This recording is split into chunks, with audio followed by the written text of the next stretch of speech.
L'histoire de la chute de Lucifer, également connue sous le nom de Satan, est un événement important de la Bible. Selon la tradition chrétienne, Lucifer était l'un des anges les plus puissants de Dieu. Il s'est rebellé contre Dieu et a été chassé du ciel avec ses partisans. L'histoire de la chute de Lucifer n'est pas explicitement mentionnée dans la Bible, mais on trouve plusieurs références à son orgueil et à sa rébellion dans Ésaïe chapitre 14, où il est écrit « Comment es-tu tombé du ciel, astre brillant, fils de l'aurore?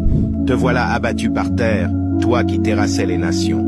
Tu disais dans ton cœur, je monterai au ciel, je hisserai mon trône au-dessus des étoiles de Dieu, et je siégerai sur la montagne de la rencontre, à l'extrême nord.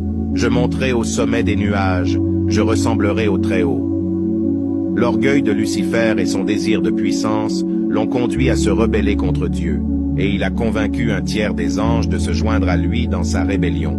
Cependant, Dieu ne tarda pas à punir Lucifer et ses partisans. Dans Apocalypse 12, il est écrit « Et il y eut guerre dans le ciel. Michel et ses anges combattirent contre le dragon. Et le dragon et ses anges combattirent, mais ils ne furent pas les plus forts, et leur place ne fut plus trouvée dans le ciel. Le grand dragon, le serpent ancien, appelé le diable et Satan, celui qui séduit toute la terre, il fut précipité sur la terre. Après sa chute, Lucifer est devenu connu sous le nom de Satan ou le diable, et est considéré comme l'ennemi ultime de Dieu et de l'humanité.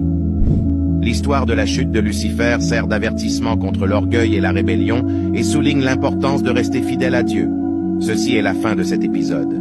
Abonnez-vous pour plus de contenu.